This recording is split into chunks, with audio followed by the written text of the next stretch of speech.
Hello, j'espère que tu vas bien. Alors aujourd'hui, j'avais envie de te parler d'intelligence artificielle, de la relation avec le cosmos et machin et tout ça. Et en fait, ça sera pour une prochaine vidéo, je pense, parce que je viens de sortir d'une discussion avec mon épouse qui m'a mis très en joie et je voulais te partager ce moment de bonheur. En effet, alors à l'origine, j'ai un projet de devenir président de la République, dont tu t'en doutes. Et je me disais, ce qui pourrait être pas mal, en fait, c'est de créer un espèce de plan, un peu un plan d'épargne, où en fait chaque citoyen serait propriétaire, enfin actionnaire, de toutes les entreprises qui sont nécessairement euh, constituantes, je dirais, de la vie publique. Donc, on parle de l'énergie, on a parlé de l'énergie dans la précédente vidéo, donc par exemple, on serait chacun des Français, par exemple, serait propriétaire d'un pouillème d'actions d'EDF qui ferait que, par exemple, ne pourrait pas tomber dans les mains de capitaux étrangers, tu vois, les méchants martiens venus d'Asie, et ou les méchants subterriens des États-Unis. Bref, tout ça pour dire que on aurait comme ça un espèce de... À la naissance, on serait automatiquement affublé d'un plan d'épargne français, par exemple, et automatiquement, il y aurait un pouillème d'actions qui arriverait sur ce compte-là, ce qui pourrait être pour l'eau, pour l'électricité, pour le gaz, pour l'autoroute, pour toutes les sortes de transports, que ce soit le bus, le train, le métro, la trottinette.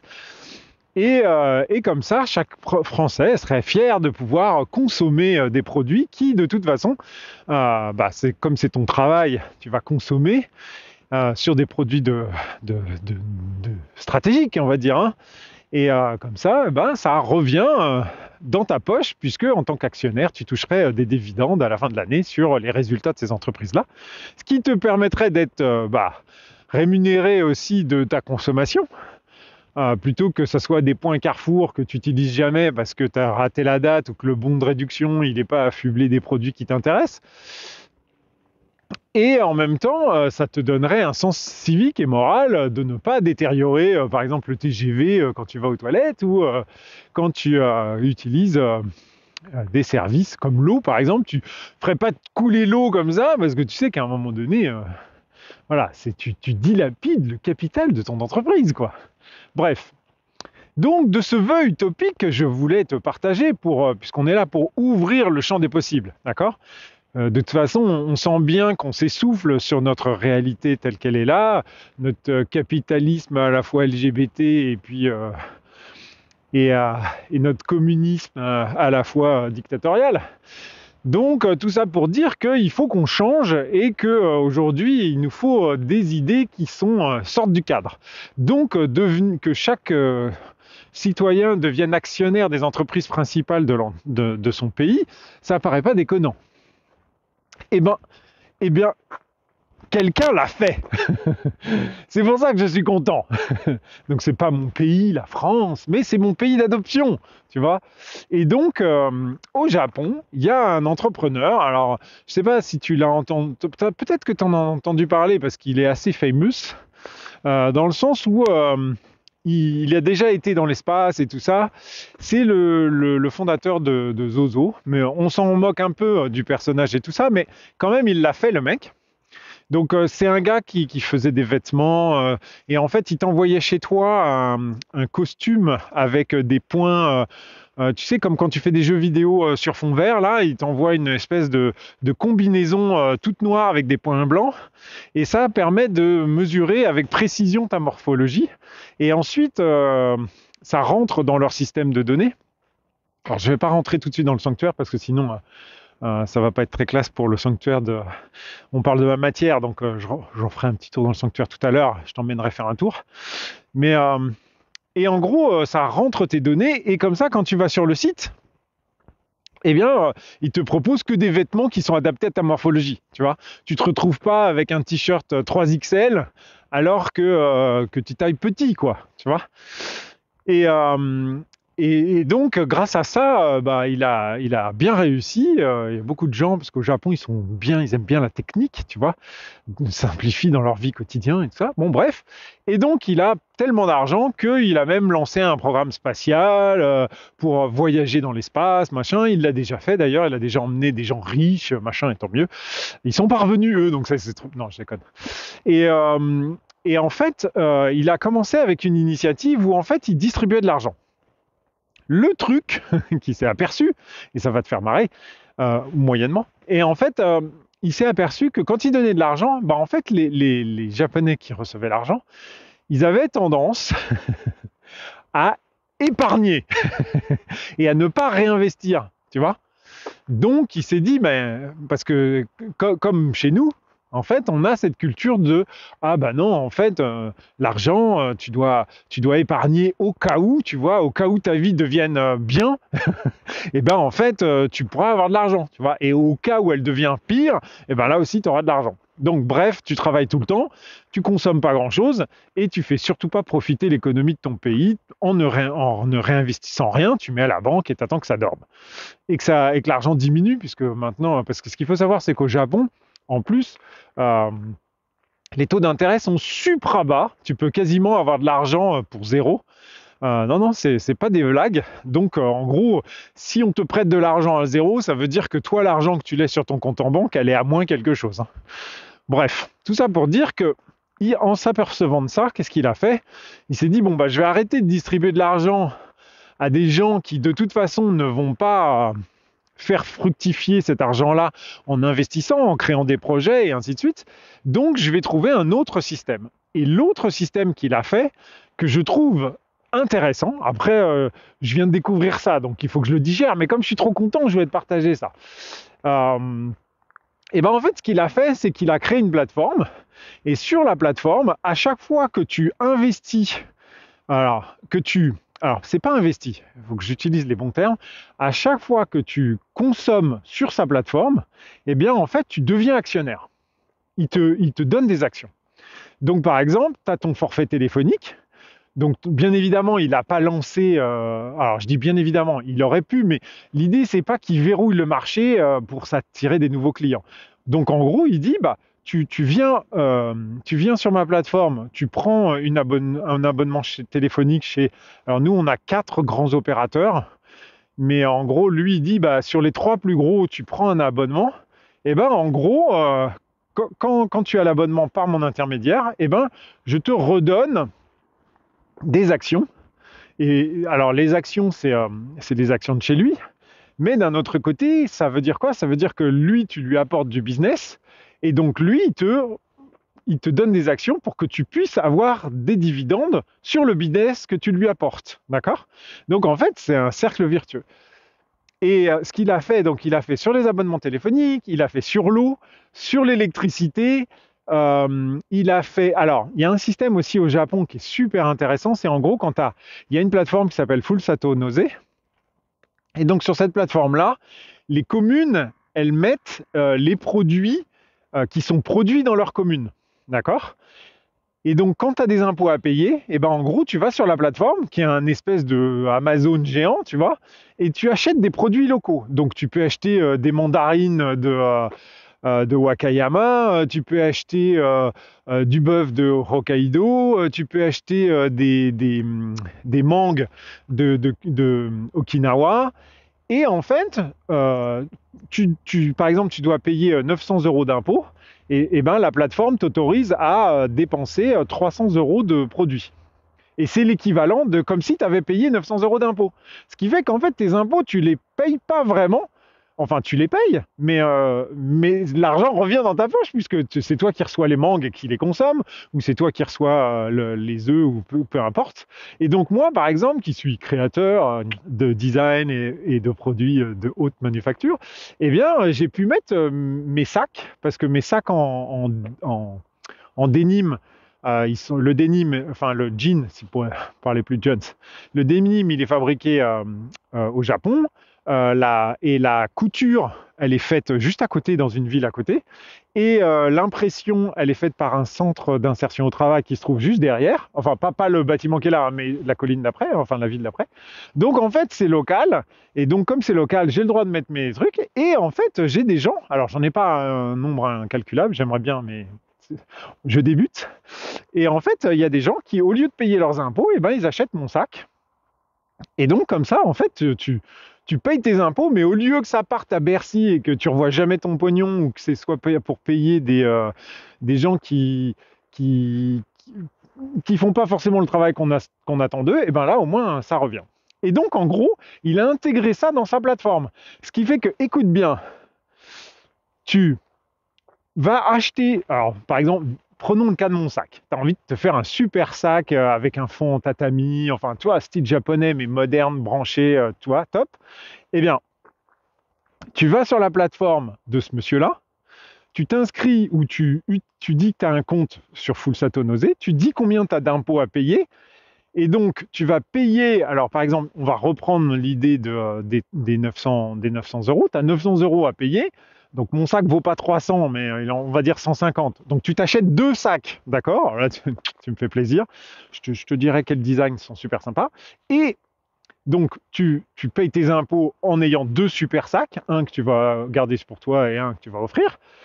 Et en plus de ça, tu touches des actions qui vont te permettre de récupérer des dividendes sur les années qui suivent.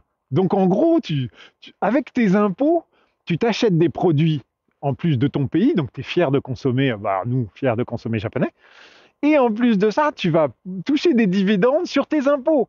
Là, pour le coup, c'est un bon produit. Donc voilà, je voulais te partager ça, parce que c'est pas du futur en fait, c'est du présent. Tu vois, c'est déjà dans une réalité. Alors, c'est peut-être pas dans ta réalité à toi, mais c'est déjà dans une réalité.